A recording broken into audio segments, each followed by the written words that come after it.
अस्सलाम वालेकुम जी। आज हम डॉक्टर साहब से रंग में भंग डालने वाले लोगों के बारे में मालूमात लेंगे।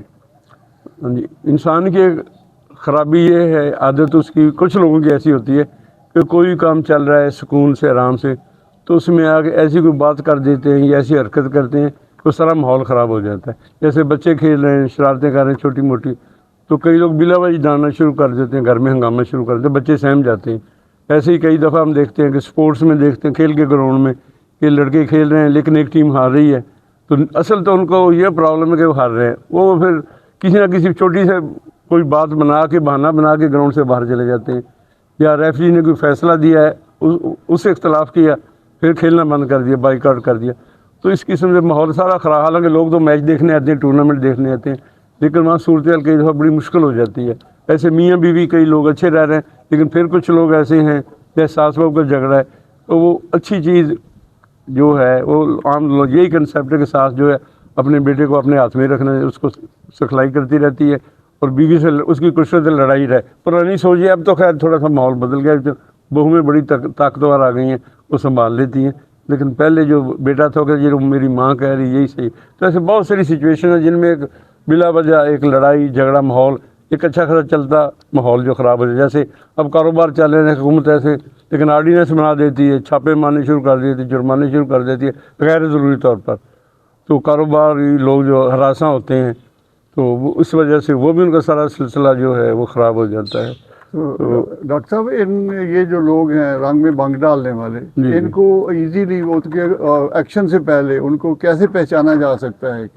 हाँ नहीं, उनको कुछ तो वैसे उनकी शोहरत ही ऐसी होती है कि फलाना में फड्डेबाज जिसको कहते हैं फड्डेबाज है।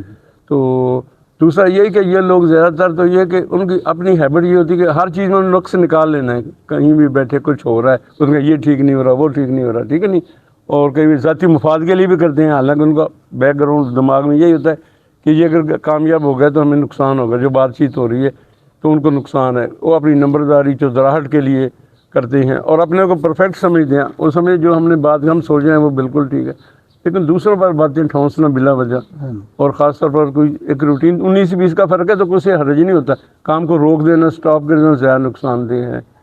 तो इसलिए ये लोग जो हैं इनसे इनका आगे इनसे कैसे बचा जाए, तो इनका सलूशन यही है कि इनसे तल्लुकात कम रखे जाएं और इनको राजदार ना बनाएं अपने। अगर बहस करेंगे तो कभी हारते नहीं हैं, इन्होंने हमेशा ये कहना हम ठीक है। और हुकूमती लेवल पर भी हुकूमत को जो भी कानून बनाना है वो पब्लिक के मुफाद में, पब्लिक में बैठ के बंद कमरों में कानून बनते हैं, आर्डीनेंस की शक्ल में नाफिज हो जाते हैं। टैक्स 10% की बजाय 80% कर देते हैं, उनको पूछने वाला कोई नहीं। इन चीज़ों का यह कि हमारे मुल्क में जैसे पहिया जो चलता था तो ऐसा ऐसा कम हो गया, सनती अदारे दूसरे मुल्कों में शिफ्ट हो गए, क्योंकि उनको जो स्मूथनेस होती है ना, रिदम एक होती है, वो ज़रूरी है इंसान की भी, मुआशरे की भी। सिस्टम एक चलना चाहिए, सिस्टम नहीं चलेगा, सिस्टम को आप डंडे से रोक कर मार कर चलाने की कोशिश करें तो ऐसे ही दुनिया नहीं चलती, ना मुल्क तरक्की करते हैं। तो कोई ना कोई रिदम, कोई डिसिप्लिन, कोई ना कायदा कानून डेवलप करना पड़ेगा। तो दुआ है कि कभी हमारा मुल्क भी ऐसे अच्छे मुल्कों में शामिल हो जाए।